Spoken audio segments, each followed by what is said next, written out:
दारूमुक्त गाव शेतीमालाला भाव हे घोषवाक्य घेऊन निवडणुकीच्या रिंगणात उतरलेली संभाजी ब्रिगेड प्रस्थापितांना धडा शिकवणार असल्याचे विश्वंभर काशीद यांनी व्यक्त केले।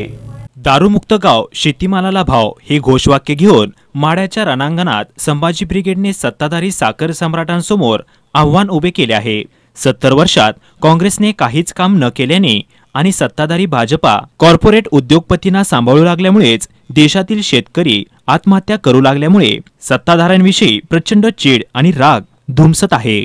त्यामुळे जनतेसमोर तिसरा पर्याय संभाजी ब्रिगेडने दिल्याने माढा मतदारसंघातील मतदारांनी संभाजी ब्रिगेडला स्वीकारले असून लाखो मावळ्यांचे टीमवर्क कामाला लागले असल्याचे सांगून गाव टू गाव होम टू होम प्रचार यंत्रणा कामाला लागल्यामुळे आता माढा गड जिंकणारच अशी ग्वाही माढ्याचे अधिकृत उमेदवार विश्वंभर काशीद यांनी दिली। ज्यावेळी सरकार स्थापन करायच्या वेळी मोदी सरकारने सांगितले की आम्ही स्वामीनाथन आयोग लागू करू, परंतु तो लागू केला नाही आणि काँग्रेसनं सुद्धा पूर्वीच्या काळामध्ये स्वामीनाथन आयोग आम्ही लागू म्हणजे स्वीकारला, परंतु तो लागू केला नाही आणि शेतकऱ्याची क्रूर चेष्टा केल्यामुळं या दुष्काळामध्ये सुद्धा शेतकऱ्याला शेतमजुराला या सरकारनं पूर्ण अवेअर केला आणि ह्या अन्यायाची चीड आता आम्ही जर ज्या आपल्या माढा मतदारसंघामध्ये खटाव मान तालुका आणि फलटण करमाळा आता माढा मतदारसंघामध्ये आम्ही फिरतोय, गाव न गाव भेटी देतोय, पण या गाव भेटीमध्ये लोकांच्या ज्या आता भावना आहेत की दोन घराणे मोहिते घराणं आणि शिंदे घराणं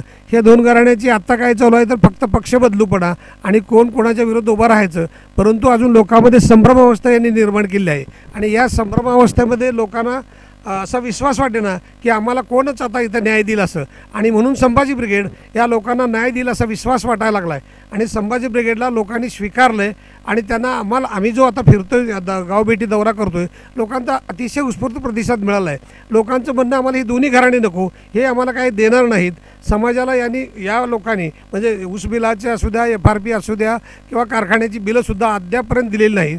DCC बँकेमधनं शेतकऱ्याला जे काही कर्ज मिळत होतं तेही DCC बँकेचं याच सर्व लोकांनी म्हणजे DCC बँकेचे जे डायरेक्टर आहेत त्या सर्वांनी आपापल्या कारखान्याला किंवा संस्थेला पैसे नेल्यामुळं शेतकऱ्यांना आज पैसे मिळू शकले नाहीत आणि मग त्यामुळे शेतकऱ्याची इतक्या अडचणी झालीत आपल्या माढा मतदारसंघात, सोलापूर मतदारसंघात की ज्या खूप मोठ्या अडचणी तयार शेतकरी सर्वसामान्य शेतकरी तोंड देतोय अडचणीला आणि मग या अडचणीला देत असताना या लोकांना निवडून का द्यावं, लोकांचं म्हणणं आहे की आम्हाला या लोकांना निवडून द्यायचंच नाही आहे। हे लोक म्हणजे अशी लोकांची प्रतिक्रिया येत असताना त्यांना तिसरा पर्यायाची आवश्यकता आहे आणि तो संभाजी ब्रिगेड आम्ही देतोय। संभाजी ब्रिगेडला लोकांनी स्वीकारलं आहे आणि खूप मोठी एक लाट संभाजी ब्रिगेडच्या बाजूने आम्हाला मतदारसंघात दिसून आली आणि लोकांचं म्हणणं आहे की बाबा सर्वसामान्यांचं तुम्ही काम करावं, या बाजूला ते लोक आमच्या बाजूने आज उभा राहायला तयार आहेत आणि या जी लोकांनी प्रस्थापित लोकांनी या लोकांनी वरचेवर शेतकऱ्यांना फसवत आलेले आहेत, आत्तापर्यंत त्यांचीच घराणे किंवा त्यांचाच विकास केला आणि शेतकऱ्यांचा शेतमजुरांचा इथल्या सर्वसामान्यांचं जिणं मुश्किल केलं आहे। मग भाजप सरकार असू दे, काँग्रेस सरकार असू दे, लोकांचे त्यांनी सांगितलं की या 70 वर्षात यांनी काही केलं नाही आणि या 5 वर्षामध्ये या सरकारने काहीही केलं नाही। या सरकारने फक्त देताना म्हणजे नोटाबंदी असू दे, GST असू दे, गोरगरिबांच्या खिशातलं काढून घ्यायचं काम केलं।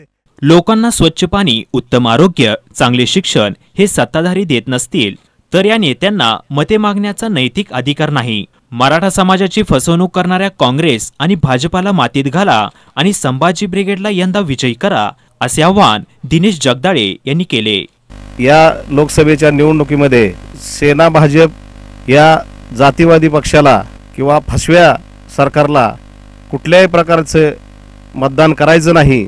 आपण जी काय 58 मोर्चे काढले, एवढा मोठं आंदोलनं केली वेगवेगळ्या प्रकारची, परंतु यापूर्वीच्या काँग्रेस सरकारने देखील आपल्याला 16% फसवं आरक्षण दिलं होतं, ते कोर्टात टिकलं नाही, म्हणून नंतरच्या सरकारने देखील त्याच पद्धतीनं आपल्याला फसवणूक केलेली आहे आणि अशा दोन्ही बाजूच्या दोन्ही पक्षाच्या फसवणूक करणाऱ्या पाठीमागं न जाता हे जी काय चळवळीमध्ये सर्वसामान्य काम करणारे, समाजामध्ये काम करणाऱ्या संभाजी ब्रिगेड सारख्या पक्षाच्या पाठीमागं लोकांनी उभा राहायला पाहिजे। विकासापासून वंचित असलेल्या बहुजन समाजाला उभे करण्याचे काम संभाजी ब्रिगेडने केल्याने रयतेचे राज्य उभे करण्यासाठी संभाजी ब्रिगेडचे उमेदवार विश्वंभर काशीद यांना प्रचंड मतांनी विजयी करण्याचे आवाहन पंढरपूर विभागाचे जिल्हा प्रमुख सचिन जगताप यांनी केलं आहे।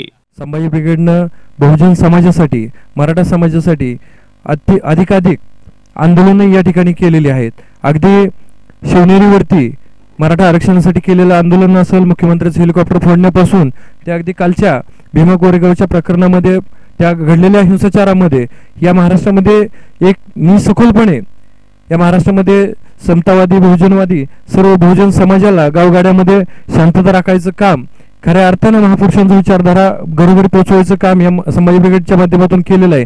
गेल्या 2 वर्षापासून संभाजी ब्रिगेड ही राजकीय भूमिका घेऊन या महाराष्ट्रामध्ये जात आहे। गेल्या 25 वर्षामध्ये जे मराठा सेवा संघ, संभाजी ब्रिगेड व इतर सर्व बहुजन चळवळीने या महाराष्ट्रामध्ये जे प्रबोधन केलेलं आहे ते प्रबोधन कुठेतरी परिवर्तनामध्ये आज परावर्तित होताना दिसत आहे। गेल्या 8 दिवसापासून आम्ही आमचे उमेदवार विश्वंभरजी काशीद साहेब यांच्या माध्यमातून गाव टू गाव आम्ही या ठिकाणी घेत आहोत। तरुणांचा उत्स्फूर्त प्रतिसाद आहे। या ठिकाणी बहुजन चळवळीमध्ये मराठा सेवा संघ, संभाजी ब्रिगेड व सर्वच बहुजन चळवळीने रुजवलेली नीतिमूल्ये जी आहेत ती आज कामी येत आहेत। संभाजी ब्रिगेडने माड्यातून आव्हान उभे केल्याने सत्ताधाऱ्यांच्या पायाखालची वाळू सरकू लागल्याचे सुहास टोनपे यांनी सांगितले। संभाजी ब्रिगेडचं जे ब्रीदवाक्य आहे ते ब्रीदवाक्य असं आहे की दारूमुक्त गाव आणि शेतमालाला भाव, यासाठी या शब्दातच सर्व देशाचा विकास अवलंबून आहे।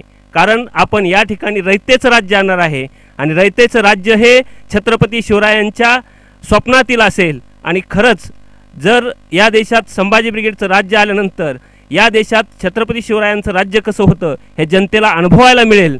आपण जर पाहिलं तर आज आपण वेगवेगळ्या पक्षाला पाडण्यासाठी दुसऱ्या पक्षाचा उमेदवार निवडून आणतो, परंतु संभाजी ब्रिगेड हा पक्ष फक्त राजकारण न करता व्यवस्था परिवर्तन करून दाखवेल। आणि व्यवस्था परिवर्तन करण्याची धमक फक्त विचारवादी लोकांमध्ये असते। विचारांची ज्यांच्याजवळ स्वतःची शिदोरी आहे, विचारांवर जे चालणारे पक्ष असतात, जे लोक असतात, त्यांच्याजवळच व्यवस्था परिवर्तन करण्याची ताकद असते। आणि आपण जर पाहिलं तर आज काँग्रेसचा नेता भाजपमध्ये, भाजपचा नेता काँग्रेसमध्ये, राष्ट्रवादीचा नेता भाजपमध्ये जातोय, म्हणजे ह्यांच्याजवळ कोणत्याही प्रकारचा विचार आणि एकनिष्ठपणा आणि पक्षाचा खंबीर असा विचार, स्वतःचा विचार असा कोणताही नाही। आज जर आपण पाहिलं तर संभाजी ब्रिगेडमध्ये जो विचार 25 वर्षापूर्वी मांडला तोच विचार आज आम्ही 25 वर्षांनी सुद्धा तोच सांगतो।